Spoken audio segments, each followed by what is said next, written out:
Futbalová amatérska Top Liga vstupuje do svojho druhého ročníka. Má byť lepšia, väčšia a ešte zaujímavejšia. Top Liga každým ročníkom rastie. Zatiaľ, čo v 0. štartovalo 12 tímov, v tom minulom ich bolo už 32. Organizátori majú ambíciu ďalej ráze posúvať sa vo všetkých aspektoch. Chceme zlepšiť ten servis pre hráčov, samozrejme ešte viac, ako bol doteraz.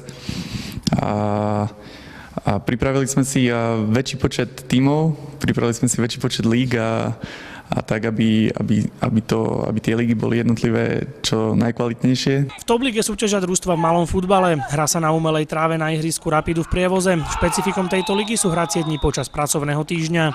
Bude sa hrať pondelok, štvrtok od 18. do 22. Každý deň teda. V 0. aj 1. ročníku v súťaži dominoval tým TFS, keď obidva razy porazil vo finále tým Wolves a jeho hráči si uvedomujú, že konkurencia bude z roka na rok rásť.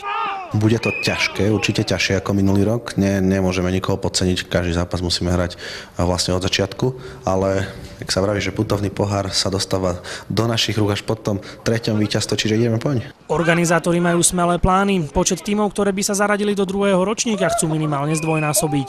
V ideálnom prípade by sme mali veľmi radi 64 tímov. Rozvrstvenie bude prvá Top Liga, tam budú najkvalitnejšie tímy, ktoré už budeme teraz dosť veľkú kvalitu.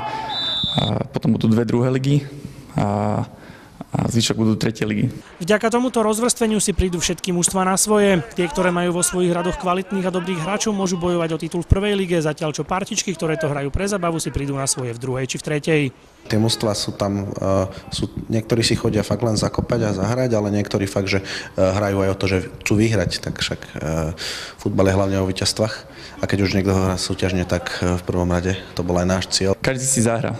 Aj tá druhá liga už je kvalitná. A teraz sa vytvorila tá tretia Top Liga z tých trochu slabších tímov a tí sú tiež spokojní, lebo konečne si zahrajú dobrý futbal a budú aj vyhrávať, nielen prehrávať. Druhý ročník Top Ligy štartuje 16. marca. Ak sa chcete prihlásiť, máte čas do konca februára. Všetky potrebné informácie nájdete na webovej stránke www.topliga.sk.